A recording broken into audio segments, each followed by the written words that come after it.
Hello. Greetings. Hello, everyone. Welcome to the Weekly Geekly podcast live stream. Basically, hashtag TWGP. I can't even spell my own podcast. I am Eric, as you guys know, and I am joined today by the Sith Lord. Or wait, are you a Jedi or are you Sith here? I don't know. Great Jedi. Okay. Omega in the house. How are you doing? How are things going? Doing all right. Okay. Cyber is under the weather, and the last time he made an appearance when he was under the weather, it was a controversial episode. He just kind of sat in the corner, didn't do anything. Yeah. So he may show up like in the chat, but I don't think he's going to join us on the stream today. So if you're following him on Twitter, go over there and send him some like get well soon wishes, and hopefully he's feeling better later on. But we do have some topics today. Of course, we're going to be talking about WandaVision episode 8. We're going to save that for the end. And we also have a Spider-Man title for the new movie. And I have some theories about what it could mean. So there's that. We'll talk about that in a moment. And we're going to talk about, we don't normally talk about like just Marvel stuff. So we're going to be talking about the possibility of getting a Black Superman through J.J. Abrams and some statements made by Warner Brothers and how the internet kind of exploded. And the reason why we're talking about it over here is because on Wednesday, we're going to have to talk about the new Flash that comes out and Superman. It's going to be packed on Wednesday. So we're going to go ahead and talk about that over here in case you guys have questions about it. Make sure that you guys, if you want to super chat me, you can see Gary here, as always, jumping in with a super chat. You hit the little dollar sign down below and you can send your question in and support the channel. Gary with 19 super chat. You guys are so hot, you take my breath away. That's safe enough. That one's safe enough. I'll share that one. I'll take it. Anything you want to go. So look at that Beast Boy already getting upset.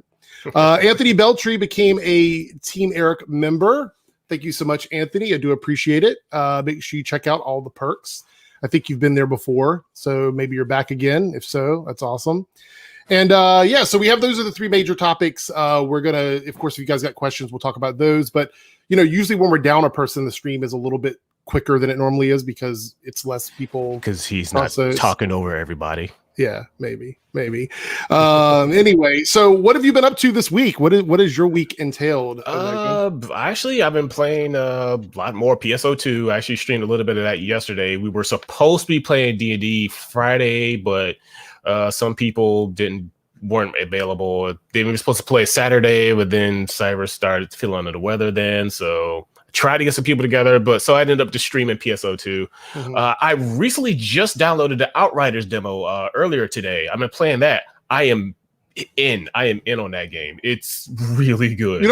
I've seen like videos of it, but I haven't actually like checked out. Think of it as what Anthem should have been the entire time, except minus flying. Okay, rip Anthem. Actually, played that game for like 55 hours and done everything there is to do. Like, what is your estimate on how long they keep it running since they've stopped basically development on it? Another year and a half, maybe a year and a half being generous. After that, they're done. I heard about that. I was like, wow, what a way to go. No, Gary, not mad at you at all. I was joking there. Sorry. Pay me a compliment. I actually thought it came off as a joke, but maybe it was misunderstood there. So, all right. So let's go ahead and talk about the first thing we're going to talk about today is going to be the new Spider-Man title. I've heard like several different titles on this. Like, I'm not even sure which one it is. Well, that was the thing is they were basically trolling us. Yeah. With titles. So we have the new Superman title here, and let me expand my screen. And it says Tom Holland reveals real Spider-Man 3 title after trolling fans. So the three trolls were Phone Home Wrecker, and Phone Home. Spies. Yeah, none of those were real. Okay. So it says here the real title for the latest installment in the superhero franchise is Spider-Man No Way Home. He revealed it on social media Wednesday morning. Holland and his co-stars Zendaya and Jacob Batalon appear in a 30-second clip, which begins with Holland walking out of the director John Watts' office and lamenting over being given a fake title for the film. So if you guys don't know, all of this stuff is very orchestrated. Like this isn't real. Like they don't. All of this is very much their way of creating buzz for the film. And so anytime he makes a mistake or slips up and says something, that's all just them basically joking about it or whatever. So this title, No Way Home, there's a couple of things that jump into my head about this. Number one, I think a lot of people are wondering why home is in the title again, because I figured it's just a theme at this point. Yeah, that's what I'm thinking. I think it's a theme. They're giving into the meme of it. They think it's funny, which is why even the fake titles had home in them. Yeah. But No Way Home, so many people seem to be polarized about this. They either hate it, they love it. It's one of those things. It's a title. It is a title, and I like it better than just Spider-Man 3. Yeah. I think just Spider-Man 3 is kind of a generic thing. I like it. You like when they have little like subtitles with the titles and everything. It's more creative that way. Even if they're corny, it's still like, okay, it makes you remember it. Yeah. So No Way Home. What hearing that now, do you have any thoughts or opinions on what this could possibly be based on the rumors that we're hearing about the movie? Cosmic Spider. I doubt it. We ain't doing Cosmic Spider yet. Yeah. Although with this whole stuff going on with WandaVision, hey, who knows? Yeah, exactly. I think that No Way Home could be alluding to stuff from WandaVision playing into the movie in the sense that some characters are going to come over from the multiverse and get the whole Spider-Verse thing. And get stuck here, like Spider-Gwen or Miles Morales. Yeah, I want to see Leo Pardon. Could Peter Porker get stuck in this universe? No, I'm surprised we didn't see the Japanese Spider-Man in it. They probably couldn't get the rights at the time or something, but I want to see the giant mech. Yeah, that they lost after the first episode. So every time when he called in Leo Pardon, it was the same scene because they lost the costume.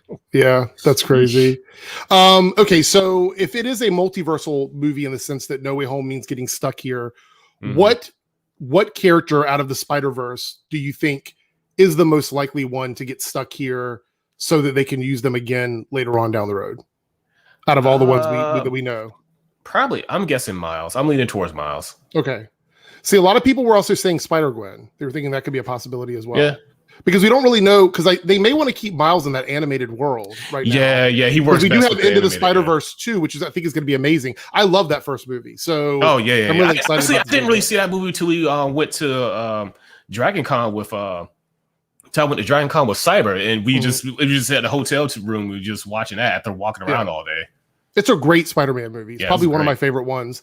And I think that has to do with getting a fresh take on the character. One of the things that I do feel we've had an issue with as we get closer and closer to these, these bigger movies coming out or whatever, is that we've seen so many. What was that? What are you pointing at? No, just reading chat. Sean Holmes saying, do you expect to see Madam Web? We was talking to somebody else. I was like, ooh, yeah, that would be interesting to see Madam Web. Yeah. I think with some of the success of these other properties is the fact that we're not seeing the same stories over and over and over again. And with like the Peter Parker story, we know Peter Parker's story. We've seen it so many times now, and there's been iconic versions of it within the last 30 years. So it's like we keep saying we don't want recycled stories. A lot of people would say, why are we doing this again? Why are we bringing it back? But then anytime people try something different, people get mad about it because they don't like change. I think Miles is that character who, for me, kind of broke the curse in that. Yeah, it's like you need something familiar enough, and also, or if it's like completely new, it needs to just hit certain spots. It's a hard thing to do. It's a hard thing to do. And so I think Miles works really well in his universe. And I think they want to, I'm not saying he'll never come to the MCU because I think there's a high probability we may see him. But I think as far as being like the main Spider-Man in the MCU, I think Peter, if they end up re-upping his contract with Tom Holland, if they end up doing that, I don't think Miles is what they're going to bring in. I honestly think they're going to, Miles in the animated world is killing it with right now. Yeah, like, he may show up and then leaves. Yeah. So I would be okay however they want to do it. I think the most likely scenario would be someone like Spider-Gwen showing up and sticking around, but I would be okay with Miles doing it as well. I mean, honestly, I love so many of the Spider-Verse characters. I'd be okay with just about any of them coming in. Even Spider-Ham, Peter Porker would be okay there. So there's that. And I just want to talk about that briefly. In the chat, let us know, what do you guys think about that title? I know, again, it's one of those things where people, you either love it or you hate it. No Way Home, is it good? Is it bad? Is it whatever? And, there's an animated Miles movie franchise. So somebody was asking, is there a Miles show? No, there's a movie franchise. Into the Spider-Verse. Go watch it. Amazing one. So let's go ahead. We're going to jump into this is next. It's a controversial topic, just so you know. Always some controversy. And we're going to be talking about this new Superman property that's coming out. And I've been kind of battling over on Twitter about this because I'm actually surprised at some of the responses to this. And there seems to be a lot of controversy about this movie coming out. And I will say this, this news is so new and so non-specific in a lot of ways. I think it's a little weird to get upset about it right now when we know so little about it. But let's read what it says, and then we're going to talk about it. So it says here, J.J. Abrams is producing the feature, which according to a source is being set up as a Black Superman story. So he's just producing, not directing, as far as I can tell. Thank Christ. So that does make me feel a little bit better. Acclaimed essayist and novelist Ta-Nehisi, I think it's Nahasi Coates, has been hired to pen the script for a feature reboot of Superman that will be produced by J.J. Abrams. So again, production credit. That seems fine to me. So they want to tell this story about a Black Superman, but it doesn't say, and this is the thing people have to remember, it doesn't say Clark Kent here. They're not saying that they're going to have a Black Clark Kent. This is if they end up race swapping Clark Kent, I'd be super pissed up. Pun intended. I'd be super pissed about that. It's like, no, we don't need any of that anymore. But we do have Val-Zod, which I'm sure you were about to mention. Yeah, who is a Black Kryptonian, which I thought his storyline was fairly interesting. Yeah. And I think that, and again, we talked about the two most prominent Black Supermen, and don't forget there's Steel also. Oh yeah, always Steel. Even deal with that move. I don't think this is going to be a Steel story though. But I'm just saying that this is the three most prominent ones would be Steel, Val-Zod, and Calvin Ellis. Those are the three that most people. And I'm actually not too familiar with Calvin Ellis. He's relatively new, and he doesn't have the same kind of stories that Val-Zod has. I think Val-Zod would be the most likely one to use here, but let's go on. It says, to be invited to the DC Extended Universe by Warner Brothers DC Films and Bad Robot is an honor, said Coates in a statement to Shadow and Act, a website dedicated to the African diaspora and the arts. I look forward to meaningfully adding to the legacy of America's most iconic mythic hero. There's a new, powerful, and moving Superman story yet to be told. We couldn't be more thrilled to be working with the brilliant Mr. Coates to help bring the story to the big screen. We're beyond thankful to the team at Warner Brothers for the opportunity, said J.J. Abrams in the statement to SNA. So again, this sounds to me like it is going to be a Black Superman story that isn't the one that we've seen before. Okay. You know, I mean, and here's the thing. I don't want to see. Right now we have Superman and Lois on TV, which by the way is an amazing series. The promo and the premiere was amazing. I think it's going to be a really good series. So we're telling that story over there, and we've seen the story of Clark Kent so many times before. I would be really excited to see a take on this that's not Clark Kent. Like if you're going to tell the Black Superman story, and you're going to use a character to tell it, use Val-Zod and give us a different version of the character. That's all I really like. If that's the direction they're going, I'm totally on board with this. Yeah, I don't want to there was more than the Clark Kent story again. Yeah, have something that there was more than one, more than two Kryptonians that survived. Yeah, maybe because it's a giant planet. It could have been more. It could have been less. Who knows? It's depending on how to write the story. This could be interesting, but those people are going to get angry about it. Yeah, exactly. So we have a super chat here from Amir, and it says, we need to have an icon movie, the character from Milestone Comics. I wouldn't mind that, but one of the things I've read, because I did a little bit of research on this, is that the Milestone characters, in terms of like using them on screen, requires extra stuff, which is why it took them so long to get Static, I think, basically allowed to use in live action. I don't know all the logistics of it or whatever, but I've heard that there's an issue with that because of contractual stuff. I don't know if that's true or not. Again, it's Icon as a character. They are bringing the Milestone comics back. They're doing new versions of these Milestone characters. I've already seen some of the covers for them. So they are bringing them back. But I think in live action, there's some kind of contractual thing that has to be negotiated. And they literally own Superman to the point where they can do anything they want with that character. Whereas with this one, I think there's some like creative credits that have to be done. It's something weird. I'm not a lawyer. I don't know all the specifics of it, but I read that there's a contractual thing with it. I wasn't aware of any. So I don't know. Don't know for sure. Again, this is not, take that with a grain of salt. This is not me saying anything like that. Do you think Supergirl might get delayed until fall? Well, since it's off topic, which is why I didn't answer it before, but no, I don't think so. But thank you for the super chat. So here at the bottom, it says that this is the first DC venture development under Abrams' expansive Warner Media deal, but he has several DC series in the works for streaming service HBO Max, including Justice League Dark and Constantine. So this feels to me like it isn't a main DC universe thing. This may be a multiversal story where we're going to get another set of characters altogether. And again, very vague. We don't know much about it. We just know they want to tell the story about a black Superman. And I'm okay with this because I think, for me personally, I have seen Clark Kent's story so many times. And we have a really good one right now on CW. And yes, if Henry wants to come back as Superman, which, by the way, nothing in this article tells me that it's not a possibility. There's nothing in here that says that they are totally done with Henry Cavill as Superman, as Clark Kent. We could end up with 2 Supermen working together in this universe. That could be a possibility. There's nothing saying that that's not going to happen. And this also doesn't mean that Warner Brothers isn't working behind the scenes to make that happen. It just means that this is a project they want to move forward with, because we have multiple versions of characters floating around in different worlds right now. Like, we have Flash on TV. We're going to get a Flash movie.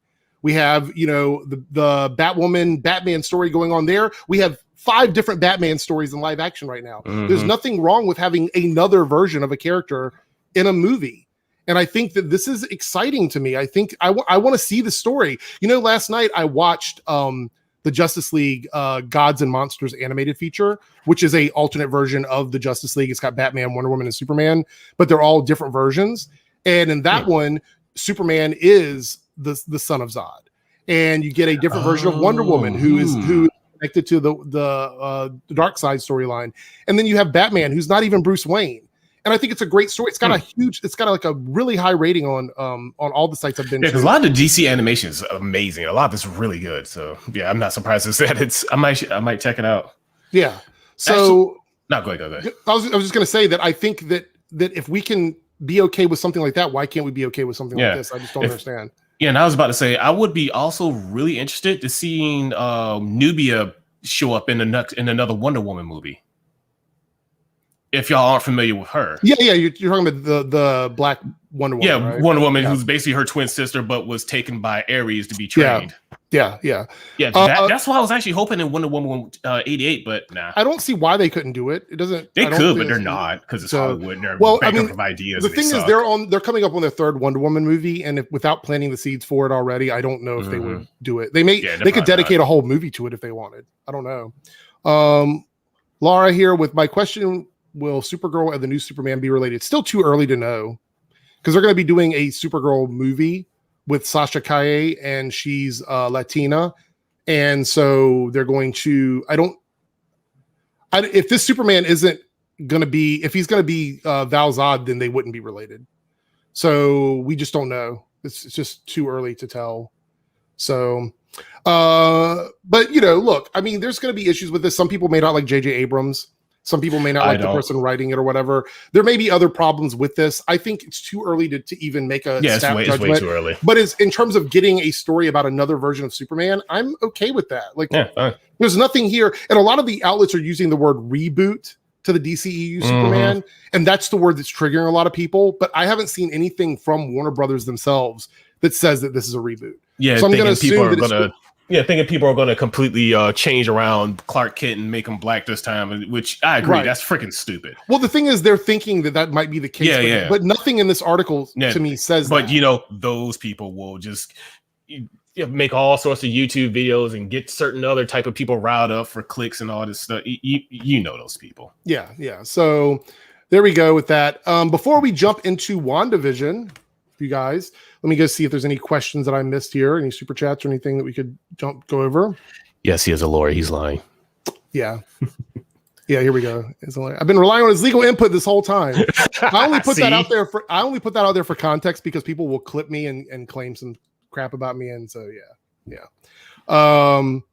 Let's see. Anything? So I'm not seeing anything here that's jumping out right now. Here you go. Do you think they'll do a Swamp Thing HBO Max show? They've expressed interest in Swamp Thing, and they're going to do a Justice League Dark and a Constantine show. So I'd be interested. I actually rather like that Swamp Thing show they had back in 95-ish or something. Well, they did a really good one recently. There was I didn't see that. Yeah, there's one season of it. Go on the CW app online for free. You can watch it, like all 10 episodes. Cool. And it's actually really good. It was probably, in my opinion, one of the best shows that DC has done on their streaming service before it got shut down. So there's that. All right, so let's go over. I brought up the list here of the upcoming Marvel stuff so we can kind of talk about this. And I want to go over this first before we jump into WandaVision, because why not? So this is the full list of all the upcoming stuff from Marvel. And we've got movies and Disney Plus series, and that's pretty much where we're at. So we know that Black Widow is still slated for May 7th, 2021. Do you think is that date going to stick, or is it not going to stick? What are your thoughts on that? It better. It needs to stick. Because how many times have we been talking about this movie being delayed time after time? That date better stick. Yeah. So I'm wondering if they're gonna bend and do like a VOD thing as well, like they did with like a couple of their other properties. They need to. Yeah. And that one's the one that's coming out on May. Then we have Shang-Chi and the Legend of the Ten Rings, which is slated for July 2021. Now, here's the thing. All of these dates that we're looking at, all of them will change if Black Widow changes. Just so you know. If Black Widow shifts, then everything's going to shift. Yeah. That's why I really don't think that's going to change. It better not. Because both Shang-Chi and Eternals are also pretty much done. I think they're in post-production now, which means that all three of these films are finished. I don't think they want to sit on these movies much longer, to be honest. Then we have Eternals, which is slated for November 5th of 2021. And then Spider-Man No Way Home on December 17th of 2021. So if all things pan out, we're going to get 4 Marvel movies this year because we didn't get any last year. So I think they're trying to make up for lost time. Out of those 4 movies, which one are you the most excited for? Wait, out of Black Widow, Shang-Chi, and Eternals, and Spider-Man. Those are the 4. Honestly, just Spider-Man, to be quite honest. I mean, I'm interested in Shang-Chi because it's something new. And I'm not too familiar with the Eternals. So, yeah, Spider-Man is the only thing that really sticks out at the moment. But, yeah, who knows? Yeah. The Eternals might just completely like, oh my God, it's amazing. But down in the chat and down in the if you're watching this on playback, down in the comment section, let us know which one of those 4 you're the most excited for. We do read comics. Yeah. If you're which one you're most excited for. I would say my 2, the ones that I'm really excited for. Well, first of all, I want to see Black Widow because I love the Taskmaster storyline. I want to see what they do with him. Well, I just like Scarlett Johansson. Yeah, of course. Shang-Chi, I'm excited for that one, but it's the one that I probably know the least about in terms of like the story of the movie. So for me, I need to see more. Like we need to see a trailer or something for Shang-Chi. I think Eternals. I know quite a bit about those characters, and they've already released or maybe leaked out some promo stuff for them. What are they honestly? First of all, I followed X-Men feverishly, but most of the other Marvel stuff, I'm like, I know of it, but not much. So this is going to be very Game of Thrones-ish in the terms of the way it works. It is also supposedly set 3,000 years before the MCU now. So this is going to be like a very disconnected story at the moment. We don't know how it's going to connect when it finishes up or whatever. But I think Eternals is going to be Eternals to me is the property of this phase that reminds me a lot of Guardians of the Galaxy and Ant-Man. Because it's a risky thing that a lot of people don't know about. Yeah, people don't know about it, but it might turn out to be amazing. yeah. So we'll have to wait and see. But again, more promo material. Spider-Man No Way Home, regardless of the title, whether you like it or not. I like the idea of the multiverse stuff, and I think we're going to play into that. So I'm really, really excited for that one. So there's that. And looks like a lot of people are excited for a variety of stuff. I'm really surprised. And Eternal Shang-Chi because it's different. Yeah, same here. I could see that. All right, then in got my attention. And then in 2022, we have 2 things slated to come out. I don't think these dates will change. These will only change if they shift to like Eternals and Spider-Man. That's the only way these change. So Thor: Love and Thunder on February 11th, 2022. I'm definitely interested in that. Yeah, and that's actually filming in Australia right now. And Doctor Strange and the Multiverse of Madness at March 25th. Really interested in that one. That one is the one. So out of those 2, I don't even know how to pick which one I want to see the most next year. I think they're both going to be great, but so my interest in both Spider-Man and Doctor Strange will go through the roof depending on how they wrap up WandaVision. That's really what happens. Yeah, that's I'll say I'm more excited for Doctor Strange and the Multiverse most because of WandaVision and I just like Doctor Strange because he's cool. But I also really like Love and Thunder. Also really like the Thor movies, mostly off the strength of Thor Ragnarok, because that show was just right up my alley because it's basically one of those action comedy movies, which is what I always watched when I was a kid. Right. So then we move down here. We have the TV shows in production. So right now we're wrapping up in WandaVision, which was released on January 15th. Falcon and Winter Soldier comes out March 19th. So we're going to take a small break between WandaVision and Falcon and Winter Soldier. And I think what we'll do is on the episode of the podcast between the two shows, we're going to talk about like all of WandaVision as a whole. And I'm definitely going to watch it all. I'll probably watch the last episode and then go back to watch the whole thing all over again. Yeah. So I'm pretty excited about that. And then we have Loki, which is June 11th. So that's going to be summertime show. And that's exciting to me because I think Loki is a series that I have a lot of high expectations for because I do love that character in the MCU. Yeah. And I love magic. So yeah. I also know what they expect on that one. So I'm like, hey, it surprised me.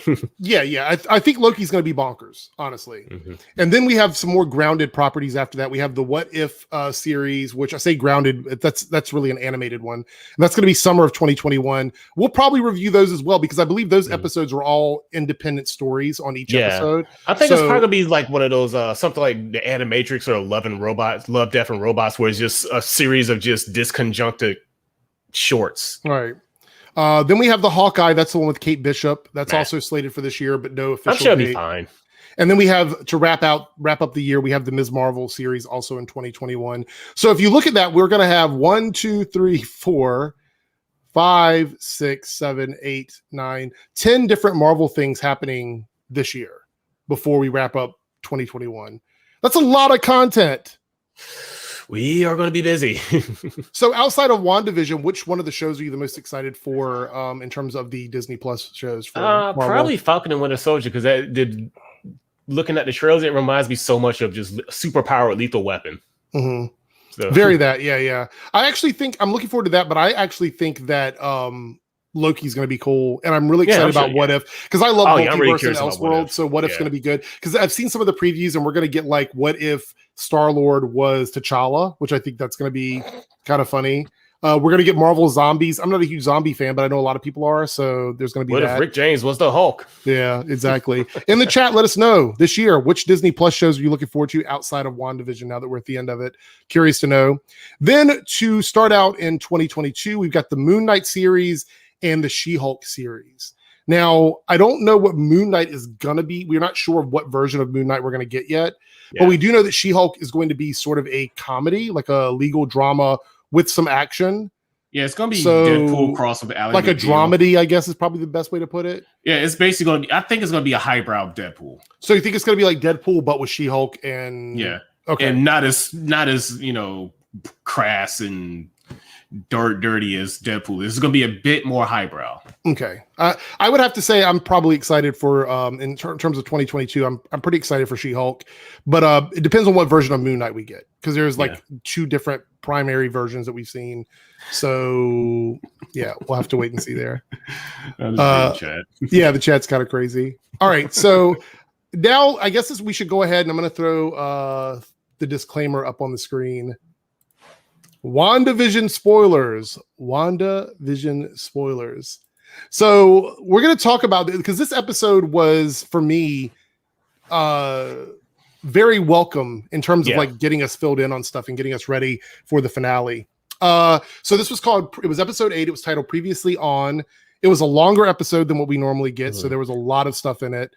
Yeah. And it also, some people are like, oh, this doesn't go with the whole sitcom theme that it was going. Yes, it does. Every sitcom has its clip show. This was the clip show. Yeah. So this episode really was a backstory episode, kind of, which is it focused on backstory on Wanda and her trauma. It focused on the backstory of Agatha for a moment, but we got what we needed from that. Yeah, we got everything we need for that. We didn't see any Monica this week. We didn't see much of there's a spoiler thing for Vision at the end, but we didn't see Vision for that this week or whatever. We didn't see any Quicksilver. The kids were barely in this episode. Yeah, they're in it for like maybe 5 seconds. Yeah. So it really was an episode that just focused primarily, I think, on Agatha and Wanda. And we got a lot of information from that. So we start out with Agatha in Salem on a witch trial with what I believe were the Salem 7. I think that was supposed to represent the Salem 7 from the comics. Yeah. And her mother. and they are, I guess, punishing her for like going against the coven by practicing magic that the coven doesn't practice. Is that what you got from that? It's just she was saying she was learning, she had knowledge above her station and above her age, so it was like some stuff that she was not ready for. And when it comes to that type of magic or whatever, they probably don't want anyone who's inexperienced messing around with that stuff. Right. So there's like, okay, no, you got to go. You know too much at this point. Yeah. So we also saw like which and I don't know if this is confirmed or not. Wiccan, the boy, the little boy, he has blue magic, and we see these witches using blue magic, right? Yeah. Isn't that so? I wonder if he harnesses the same ambient magic that the witches are harnessing, because we don't know a lot about them. We like our introduction to magic with the MCU is what little bit we got over on the Netflix shows, which is basically the Iron Fist stuff, and then some Iron stuff Fist and the hand, which basically was it. And then in the movies, what was that we were gonna say? Yeah, I was gonna say, and hold on. Oh, here we go. This guy, Doctor Strange. Doctor Strange. In the crap, movies, yeah. Yeah, I couldn't remember. I was like, what was that character's name again? Oh, yeah, he's right over there. So obviously in the movie we had the Doctor Strange stuff, but on the TV side, Runaways touched on it a little bit, and it was touched on in the Netflix shows, especially Iron Fist and the hand stuff. And so that's all we've really had. So we don't know a lot about just ambient magic or witches magic. We don't know a lot about it, but it seems like they were trying to punish her for what she did. I couldn't tell if they were actually trying to, was she going to be killed there or not? Oh, he can't hear me. Was she going to be killed in that scene or not? Do you think? I think they were trying. I think they probably were trying to kill her, but she probably just reversed the energy flow, so she was just absorbing it instead of actually corroding or doing damage or whatever. So yeah.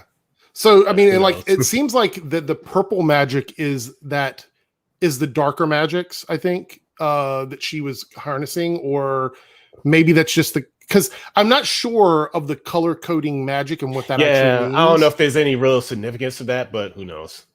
So, but I thought it was neat. We saw the purple magic, whatever. Then her mother tried to stop her. She had this cool, like blue, the crown that came up. Yeah, and she was fighting her, but she wasn't even enough to stop her. So Agatha's kind of this almost. Agatha's a bit of a badass. Yeah, but I'm wondering if she's like, because what we find out about Wanda, about her being predestined and all that. I wonder if Agatha's got some sort of like. Is she a genius witch or something? Is she just have a natural talent for it? I think she's like a savant, talent. I guess, or something. Yeah, it's like she like with that forbidden stuff that she was studying. And she probably was just a quick study. It's like she worked hard to get what she had. And then later on, once we'll probably discuss even further in depth, when she confronts Wanda with this, she basically says, "You pretty much." I was like, "Okay, you were a young witch who gets amplified by an Infinity Stone." And you're just a being of pure chaos doing this on autopilot. And you know how she was like changing that one little horsefly or whatever and turned into a bird. It's like, look, this takes years of study to do just this. You're doing this on autopilot. Right. All of this on autopilot. Yeah. How?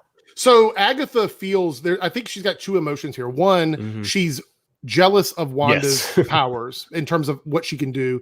And she's also power hungry. So she wants to know how Wanda's doing it, and she wants to know how Wanda did it at the level that she did it at. Because this isn't like a parlor trick. Like she's not doing this on one person. She's doing it on this entire town. This entire town for like like I think you said thousands of miles, but not thousands of miles, like hundreds of miles or whatever. And you're just doing this on autopilot. Right. So one of the big things we find out this episode, and we'll talk about each individual scene as we go through it, is that Wanda, her powers, at least her magic powers, like her telekinesis and stuff, are magic. That it's not actual like stuff that comes from the Infinity Stone. So I think the Infinity Stone granted her the telepathy element of it. That was the Mind Stone, right? Right. So it probably just amplified what was in her mind. So it's just whatever she had is just boosted it. Right. So her connection to being magical was already there. Yeah. The Mind Stone just amplified that power.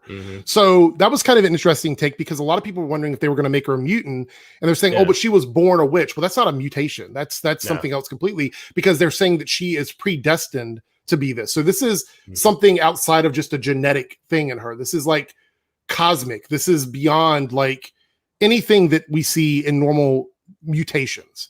So I would say that she's not a mutant per se, but she was predestined to be this character, this creature of the Scarlet Witch or whatever. And so when we're in that room, though, I guess the way for us as the audience to realize that Agatha knows what she's talking about is she locked Wanda out of her powers by putting the runes up around her, or in this space with runes and whatnot. And so Wanda couldn't use her magics or whatever.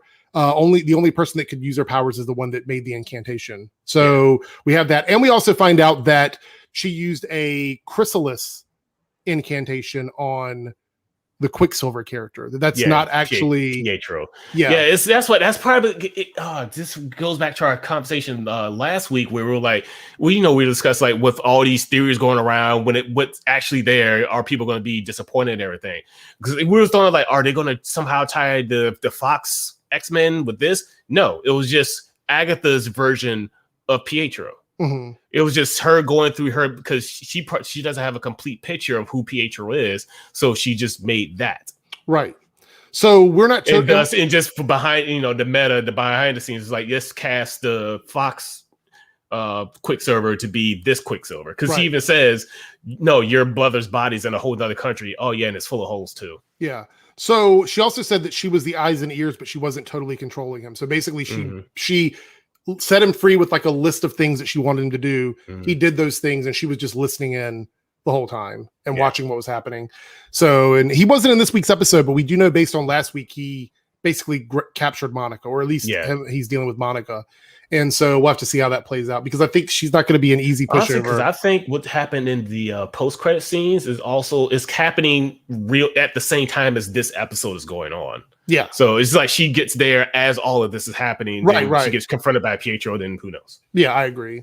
So we have that going on. She lets us all know. And then she grabs Wanda's hair and does like this typical like witch's incantation or whatever, and opens up a door to Wanda's memory type recollection thing. It's probably the material component. Yeah. So a lot of people were wondering if this was time travel. It's not time travel. It's manipulation of memory. So it's just basically like, imagine a holodeck on Star Trek. That's kind of what it was. For her. I'm sure this part has a spell in it that's very similar to it. Yeah. So she takes her back to, because we have 4 things that we go through. The first one is it 4? I think it's 4.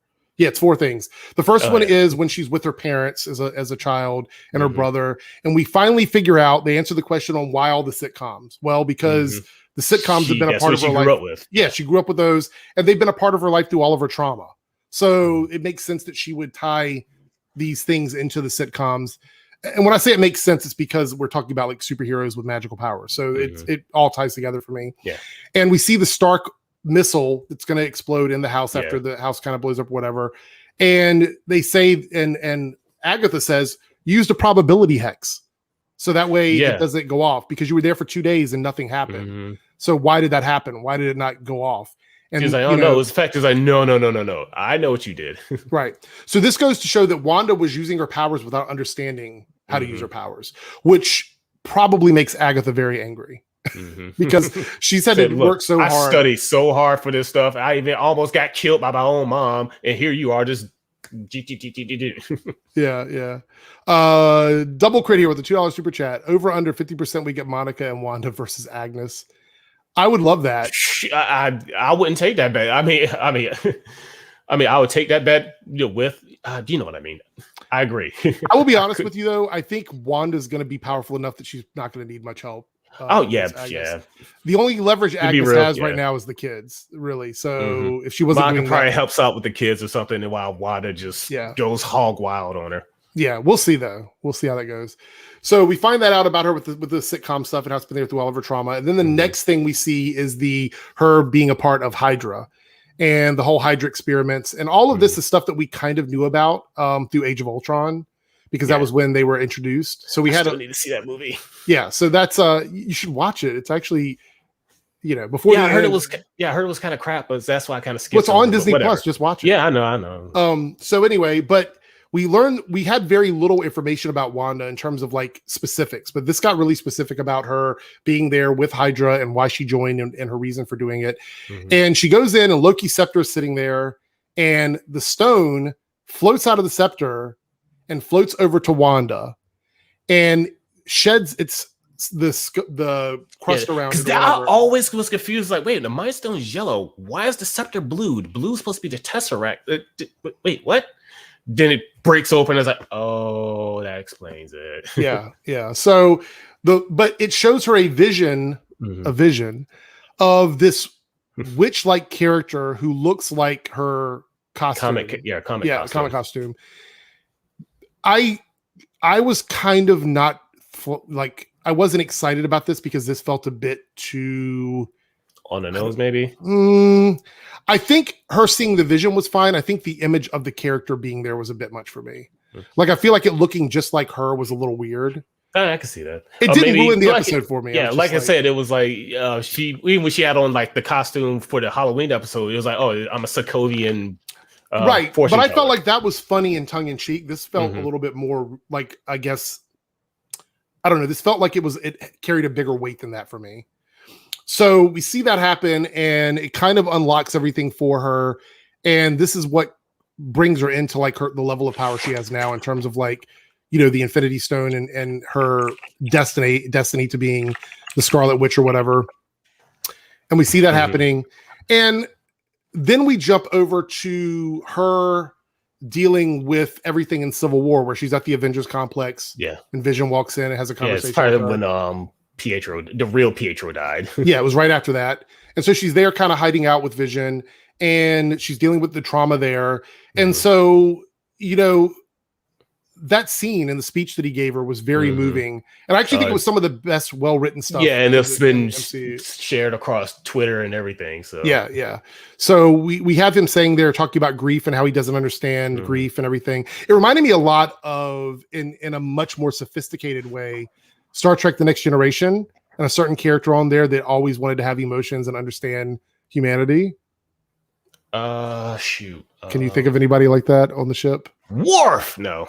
Yeah. Data. No, Data. Yeah. So it took me back to that because this is a character that sort of, in a lot of ways, it's an artificial life form trying to basically everything in him is always 1 + 1 = 2, no matter what. It's just a straight logical, which I want to get more into that, but that's the wrong thing because it was also later on in TNG. Spock turns to Data and is like, "What the are you doing? You are a being of pure logic. You are everything we as a Vulcan people are striving to be, and you want to be more human? What is wrong with you?" Anyway, so Vision, Vision's just artificial life, and it's just basically trying to who basically has no emotions, trying to discover what emotions are, and to him, it's alien.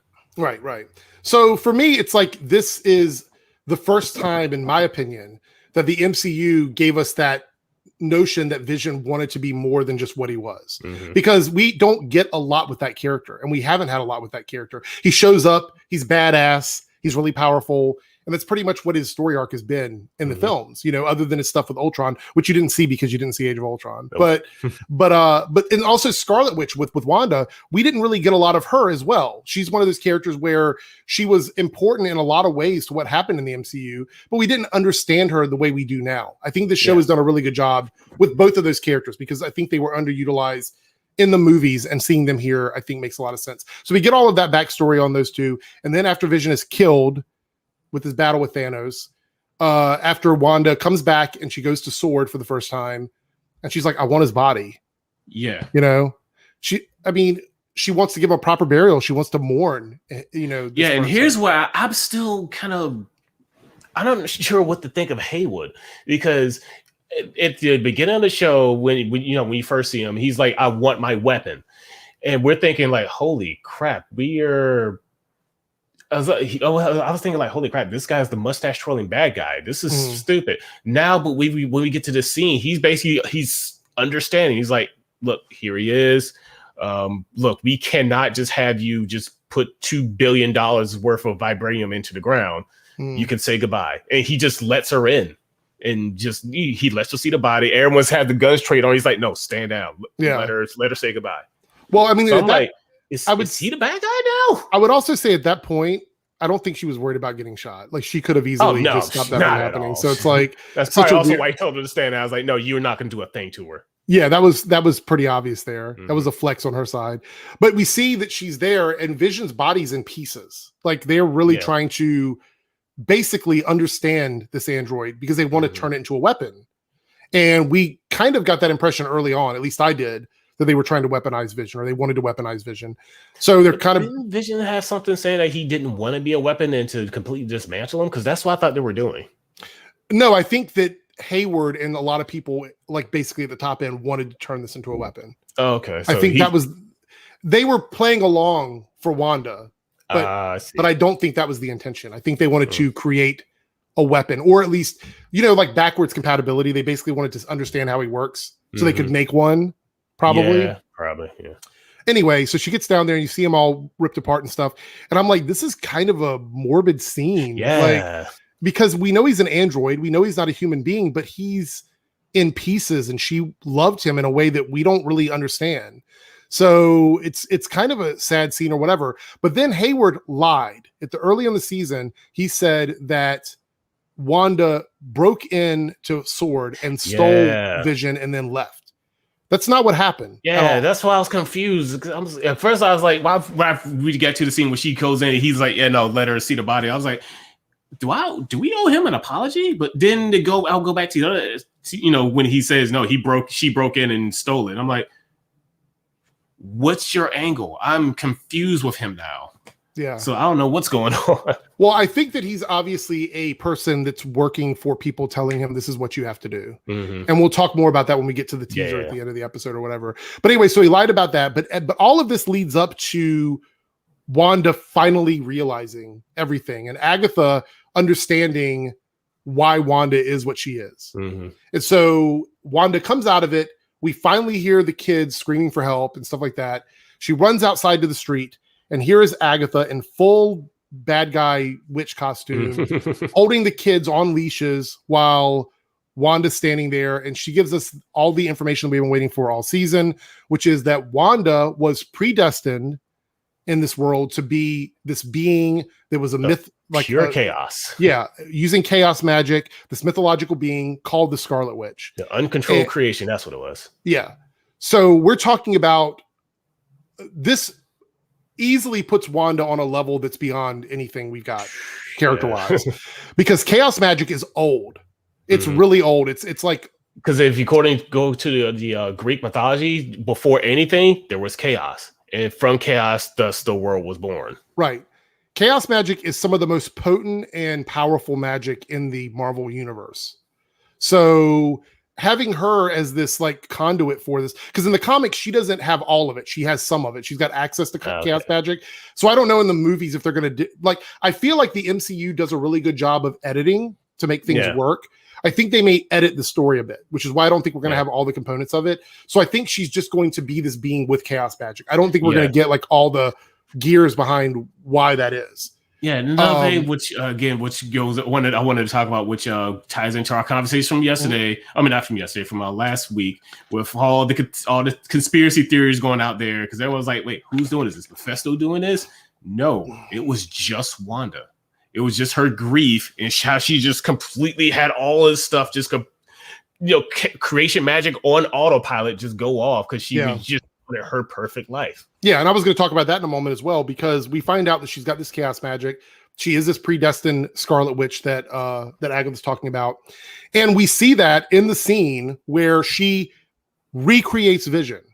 Yeah, like she from scratch creates a being made of vibranium with access to the powers of the Mind Stone, with Vision's personality. She creates that out of basically her guilt for surviving and her trauma for doing what she did and her loss and everything. She creates that character out of all of that using chaos magic, which is why Vision is tied to the Hex.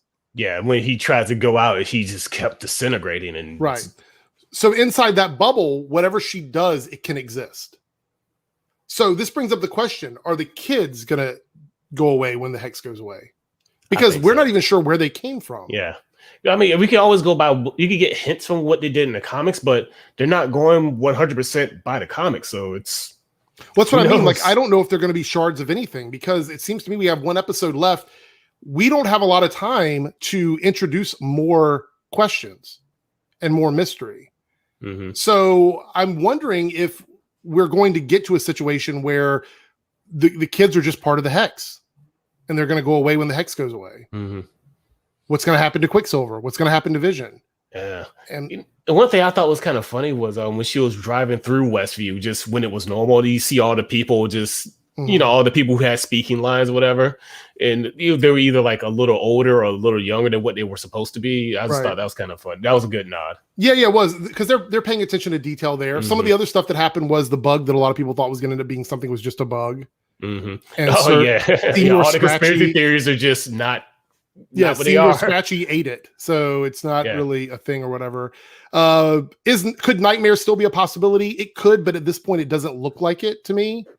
I honestly don't see anything else going on except what we have in front of us, which is Agatha being power hungry, wanting to have access to what Wanda has. We have Wanda who created all this out of grief and everything. I think that's what's going on. I don't think if there's any other stuff behind the curtains. Yeah, I just don't know if we would have it. Yeah, people thinking it's going to be a reverse House of M. Is like, nope. Well, because I was even thinking about this when I was like, as soon as I was just thinking about this stuff when it was done. When I finished watching the episode, I was like, okay, everyone's thinking it's all this big grand plan that they're going to have to bring the X-Men into the MCU. Was like, nope, it's just this. But what this is still really good. So it's not it really. Is. But we talked about this last week when we said everybody's gonna be mad when it's not what they thought it was. It was like, but if what it actually is really good, unlike Game of Thrones, no one's gonna really complain. Yeah. So you're gonna get some people complain, but those are psychopaths and weirdos. We didn't ignore them. So some of the people in the chat are talking now about Vision. Let's go ahead and talk about that mid-credit scene. So we see for the first time in the episode, we get like real time outside of the Hex what's going on at the Sword base, and we get to see what is, I believe, Project Cataract. And the reason why is because of the way Vision looks or whatever. But they have a vision of their own, all white, that's powered by some other it was powered by the that drone that was when Wanda did something to it, and it still had lingering, I guess, residual power in there. Yeah, so they're using that drone. I couldn't remember what it was. It was the drone. Yeah. The drone was powering him from the Hex to turn him on or whatever. He doesn't have the Mind Stone. He's got something else there. It's like a little triangle or something in his head and whatnot. Yeah, I thought it was a Tesseract for so I was waiting. Right, Finn Stones are gone. Never and mind. this to me is that classic white Vision we get in the comic books. Yeah, who comes back and he doesn't have his emotional stuff. He's just really an android that is a superhero, and that's what he is. So this white Vision that we have now, I think is going to be a government controlled Vision. I think he's just going to be an android that the government flipped the switch on and they don't understand what they're dealing with. And what are we going to have here? Are we going to have this extremely powerful Vision face off against Wanda? And I think that's just super powerful. I think the white Vision is going to go off against the regular Vision. But being that regular Vision isn't real, he's going to just inhabit that the white one and then become Vision again. Yes, because is that what happens in the comics? Well, yeah, something similar. Yeah, it's very similar. But here's the thing: if that's the case, then we will get this new Vision, because the Vision we have now isn't the old Vision. He's a new Vision, which means the one who basically was just born a week ago. Yeah. So if that Vision inhabits this new body that's able to hold his consciousness or whatever, then it will be Vision, but it won't be the same Vision that we had before. He'll look the same, but he won't be the same. But it's Vision. not going to be. Yeah, and this will also give him a power source to use because he was using the Mind Stone. But if they were able to harness chaos magic, right? So now that the Hex has powered this body, we will get a Vision again, but not as powerful as the Vision. Oh, there he is. So, Cyber White Ninja Vision is Ultron. Yeah, White Vision is Ultron. I saw several people say that as well. Yeah, other people saying that too. Yeah. Well, I mean, in a lot of ways, he might be because he's an artificial intelligence without the sentience of Vision. Yeah, that's kind of what's going on in the back of my head too. So yeah, possibly. So we're gonna have that. So we have one episode left. We have a this lot. Better be an hour long. Holy crap! We have a lot of questions to answer. One of the things is over on Twitter. I was talking to some people, and I was saying, that I had several questions about it. And one of the things that I said, or actually I had some things, is the kids. Are we going to get an explanation about the kids? I'm hoping we will. Is Wanda actually a Nexus being? And what does that mean in the MCU? I think she is at this point. Will this event create powered beings like Monica? Like, is she going to be the only one, or is it going to be more people? What's going to happen to Monica after all this? Because we still don't know. Yeah. Why aren't other magic users like Mordo being drawn to this? And Dr. Strange? Yeah, what's going on with him? Because he had a whole thing against sorcerers. Right. The other thing is, what's the deal with the fake Vision? We have to figure out what's going on with that. What's going to happen to Sword? Is this going to be like the Hydra takeover of S.H.I.E.L.D.? I hope not. I hope that's not what's going to happen. Yo, Will Quicksilver be of any importance moving forward? Will the Vision Wanda created stick around? There's still a lot of questions to answer. Yeah. Why is Monica and Darcy so thick? There's just a lot of questions to answer, and we have one episode left. So my biggest fear is that we end on a cliffhanger without answering anything. Mm-hmm. And we have to wait for both Spider-Man and Doctor Strange. Now I'm okay. I'm okay with some questions. I think we certainly should have some cliffhangers with the series. I think it's important for us to do that, or an after credit scene or something like that.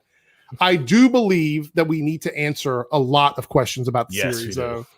Stuff specific to the Hex, like the characters within the Hex, they need to answer those questions for me. That's really it. Where are the Avengers? Who are the Avengers now? Like, we don't really have an Avengers anymore. Yeah. T'Challa wasn't really a Avenger. Yeah, I think the Avengers are basically dismantled at this point. I mean, there's only Cap is old. Falcon and Winter Soldier are doing some shenanigans somewhere else. Scarlet Witch is dead. Scarlett Johansson's dead. Black Widow. Hawkeye's retired. Hulk is doing God knows what. Who knows? Yeah. So, well, here's the thing. I see a lot of people making excuses, and we went over this once before. We don't know chronologically where Falcon and Winter Soldier takes place. If it takes place during this period, then that would be a conflict of interest. The Avengers are still active operations. So who on Earth, and don't say Falcon and Winter Soldier because we don't know what they are because of their story, who on Earth would be available to deal with this other than Doctor Strange, as far as the Avengers are concerned? Serious answers only. I don't want fan theory stuff. Doctor Strange is literally the only person powerful enough to deal with this. No one else that's on Earth right now. No one. Look, I didn't see a lot of movies that Kate Jennings was in, except for 40-year-old virgin and like bits and pieces of Hulk. I mean, Hulk of Thor. I didn't know she was. Anyway, go ahead.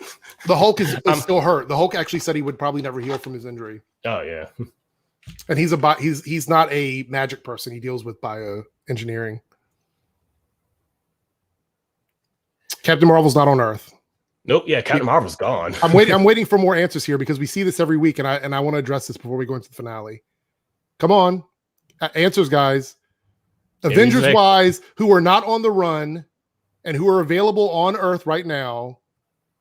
He is an Avenger, but that's not the Avengers. He is one person, and I've said that before.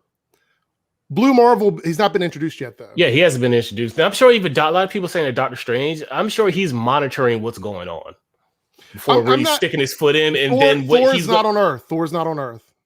Oh, yeah. Thor's with the Guardians of the Galaxy. Thor's with the Guardians of the Galaxy, not on Earth. Jane Foster. Spider-Man's not equipped for this. He couldn't do anything in this situation. You can say a bunch of cute one because anyone that goes into the Hex that's not Doctor Strange would get completely controlled by Wanda. Keep that in mind. Yeah, right. I'm sure we'll see what. I'm sure we'll see what Doctor Strange does in his movie. Okay, so now that we've established, because people keep yelling at us about the Avengers, now that we've established there's only one person that could do this, can we please stop yelling that out? I'm totally aware that there are members of the Avengers that are still available on Earth. However, very few of them can do anything about this, with the exception of Doctor Strange. And I just addressed that question a second ago when I said, where's Mordo? Where's Doctor Strange? Also, I've never said Doctor Strange is going to show up in the finale because I saw someone else say something about that. Oh, yeah, you just might. I said that it's a possibility that something like that could happen. But there's that. Hawkeye can't go into the Hex. Again. Oh, yeah, Hawkeye. Yeah, Hawkeye's just a regular dude with the good bow skills. He would just get completely changed up like everyone else is. Doctor Strange is literally the only one who would do something. No one's confirming anything, guys. Stop acting like Marvel doesn't give out misinformation.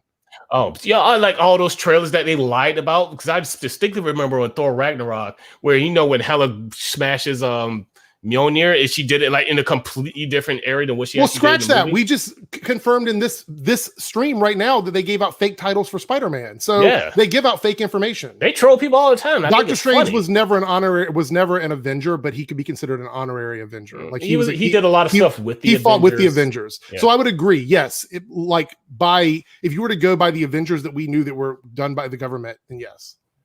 So we're grasping. What are you talking about? I think he means the chatter grasping at straws. Yeah. So Yeah. So there we go. Now that we've established that, we can stop saying that, because obviously what we've been saying all along is accurate, is that there's no one on Earth except for Doctor Strange who is capable of dealing with this. No one. And anyone else who says that, I will cut. No. See, I got a lot of props, I think. Yeah, I see. Yeah, so he says Doctor Strange is here. Sheldon says Doctor Strange is an Avenger. I would argue that he's done enough to be an Avenger. Yeah. But I would say by government standards, I don't know if he's considered an Avenger or not. And kind of like Deadpool is an X-Man. Kind of. Yeah. So there's a lot of stuff here, like random questions like this one. Do you expect to see Punisher War Machine? Dude, I hope so. Because Punisher in the current comics, Punisher is War Machine now, which I'm like, why would y'all do that? Mm-hmm. Yeah. So Laura here says that the WandaVision final episode will be 50 minutes. So that means 43 minutes. If it's 50 minutes, 43 minutes, 43 minutes, 10 hours of freaking credits. Because there's 7 minutes of credits. So in my opinion, I do believe that if we're going to see anything in connection to any of the Avengers, it's going to be something related with Doctor Strange or Mordo or someone along there. I would actually be more apt to see Mordo show up than Doctor Strange. Yeah, because he's been hunting down magic users. So actually, I think if anyone is going to be Mordo, then probably within Doctor Strange's movie, they might either squash it or he bites it. Who knows? Right. So. All right. So if you guys have any more questions about WandaVision, let us know. Should we go ahead and give our scores for this episode? Oh, yeah, sure. All right. So in the chat, on a scale of 1 to 10, give your score of this episode of WandaVision and let us know. And if you're watching this on playback, let us know in the comments what would you score it from 1 to 10. So what would you give it, Omega? What would be your score? I'd give it another solid 9. Okay. It's confirmed a lot of things, deconfirmed some things. It was interesting to watch. Mm-hmm. Yeah, Jenna, I'm sorry I didn't see that comment, but yeah, Mordo definitely would be. Yeah. So so my review is up. If you guys want to hear more of my deep thoughts on this whole episode, you can go watch my review. It's available now. It's out of early access. So yeah, it's available now. So go check that out. Sarah gives it an 8, of course. Yeah, of course he does. I think I gave it a 9.5. I think I gave it like a 9.5 if I remember. I could agree with that. Review, I can even agree with an 8. Well, the only reason why I love it so much is this is literally the kind of stuff I like. I love backstory. I love context. If you guys remember earlier in the season when they did an episode that was very backstory heavy, I really enjoyed it because that's what I like. I like this kind of stuff. The only reason I didn't give it a 10 is because there wasn't a lot of action, and I love action too. So I felt like I wanted a little bit more action, but this is all kind of like exposition. Yeah, pretty much. So so I would do that. So yeah, I'm seeing a lot of solid scores there. Yeah. Nothing I would disagree with at all. Yeah. So this is a Black Lightning question, which you're not watching Black Lightning, but Zlind here says, I have a question. It's about something I've noticed in Black Lightning for a while. There's no scenes between Jeff and Jennifer. Do you think that has something to do with why the show is ending? I don't know. So China, who plays Jennifer, is basically taking a hiatus from acting. So I know that's why she doesn't want to continue. As far as Jeff goes, I have no idea why that character wouldn't be interacting with Jennifer. And I think we saw like them briefly at the beginning in a scene together, and that's it. But it also has to do with where the show's going, and they're trying to make the family feel sort of at odds with each other. So I think they're purposely doing that. We had a super chat here from Gary. Do you think Kate will be back for 2 episodes? He's talking about Kate Kane from Batwoman. And I think she might be back for more than that. I think they're going to bring her back and give her a wrap up to her story. So we might see her for more than 2 episodes. So we'll have to wait and see. Introverted Unicorn with a $5 super chat and a Team Eric member. I know I'm coming in at the end. Just wanted to show support. Well, thank you so much, Introverted Unicorn. You're always around. Thank you for showing support as always. Laura here says, did you see during the Superman Only special when they showed Earth Prime Justice League, they edit out Ruby Rose? Ouch, really? I actually think that was a Photoshop. I don't think that was real.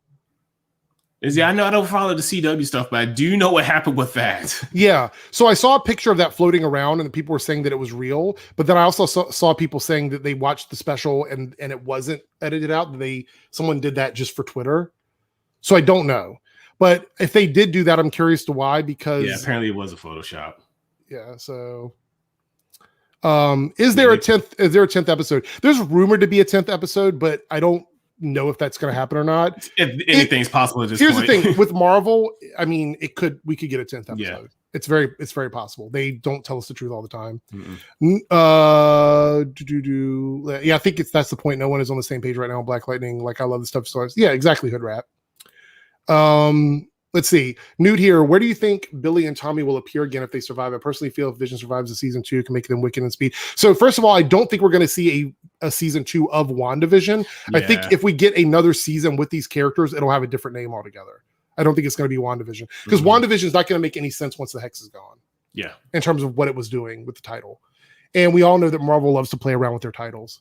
So do you think that Billy and Tommy are going to stick around or what? Like, go ahead. Say what you're I do think we might see them again. I really hope they do keep those characters because I just think those kids are funny, but it's definitely going to be like they're either going to have their own thing or they're going to be like cameos in something else. I think they need to be aged up about another. They're going to be aged up definitely. Yeah, I don't think keeping them at the age they are now. Yeah, they're not going to be. They're not going to be kids the whole time. Yeah.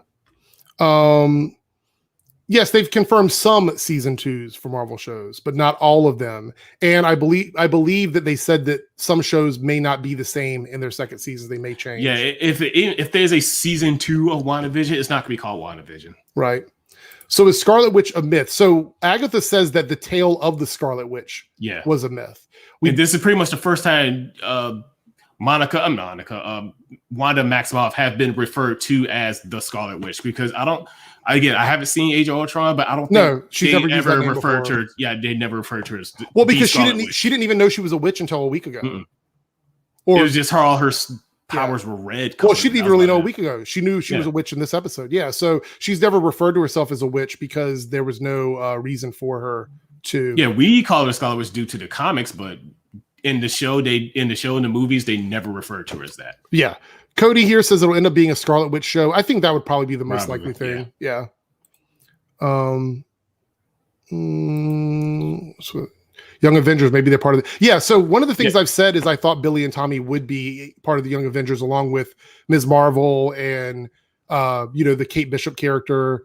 I thought they would try and make the Young Avengers a thing for the Secret Wars or whatever. So we'll have to wait. Yeah, I even heard like some rumors about the Illuminati and whatnot. Yeah, it's possible. The Marvel Illuminati, not the actual Illuminati. Zen here. When WandaVision ever, do you think that Wanda's going to officially say her full name is WandaVision?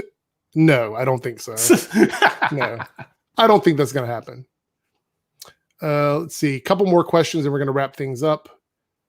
Let's see. Right here. Could Blade show up in the post-credit scene of WandaVision? Yeah, someone was asking about this earlier. I don't know if Blade, I hope he does, but I don't think he's going to show up. He's more...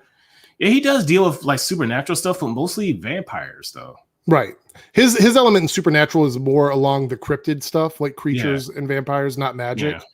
So, like, your Bigfoots, your he's a supernatural character, but in a different pocket of supernatural stuff. So he could show up, but I don't really know how. Werewolves, stuff like that. Yeah, I would be more inclined to believe we would get a post-credit character that's connected to either Spider-Man or Doctor Strange, if that was me. Let's see. Any other stuff here I want to cover? PM Productions. My name is WandaVision, and I'm the Scarlet Witch. Final scene. I hope that's not happening. So. I will throw stuff at my computer. All right. Last question here for today. What do you think is more likely, a Squadron Supreme film or TV series or Thunderbolts after the events of Falcon and Winter Soldier? Well, I can't answer the Falcon and Winter Soldier. Like, I can't predict that because we don't know what the show is going to cover or whatever. I would be very, very surprised if anything related to Squadron Supreme was a thing. Only because I just don't see them going in that direction right now. As far as Thunderbolts go, that's probable. We've got characters already existing that can do something on that, so we'd have to wait and see there. I lied. This is the last question. What happened to the Beekeeper? I don't think the Beekeeper is important at all. I actually think now that it was a red He's probably just been incorporated into the scene or whatever. Yep. I think that's it. He just got incorporated into the reality and he's been living as a beekeeper for the whole time. So I say the whole time, for a week, because this has been going on for about a week now. Yep. So there we go.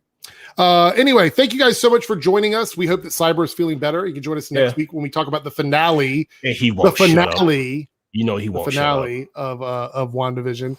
And then after that, we're going to do an episode of the podcast where we talk about the whole season. So make sure you join us for that. It's going to be a lot of fun. And we'll also predict what we're going to be talking about. We may have another trailer for Falcon and Winter Soldier. We'll talk about that because that show will be coming out the week after. So there we go. Anything you want to talk about, Omega, before we head out? Just nothing much really. Just I might make a new picture or something. If you're following my DeviantArt account, I know it's been pretty bare at the moment. Just haven't had any ideas. You know how creatives are. We are weird. Yeah. Just been playing. Just probably be playing more PS. I might be streaming more PSO2. Might be streaming Outriders once that finally comes out. And I've been playing a lot of Honey Pot 2, trying to beat the last boss. The game's hard. That last boss is kind of hard. Yeah. All right, guys. Well, if you're watching this over on Twitch, make sure you come over and watch it on playback on my YouTube channel. Some people were asking about the processing time. It takes about 2 hours for these to process and get uploaded because I go in and put things into the stream. So it takes YouTube a little while to process it. So in a couple of hours, it'll be available on playback. So if you missed anything at the beginning, you can go back and watch it there. And make sure you go down in the comment section below and let us know your thoughts and opinions on everything we talked about in this episode. I hear the lightsaber turning on right now. So there we go. The gray Jedi. The Gray Jedi. All right, guys, we're out. We will see you next week for the Weekly Geekly podcast. You will like and subscribe. There we go. You will click the bell icon for notifications.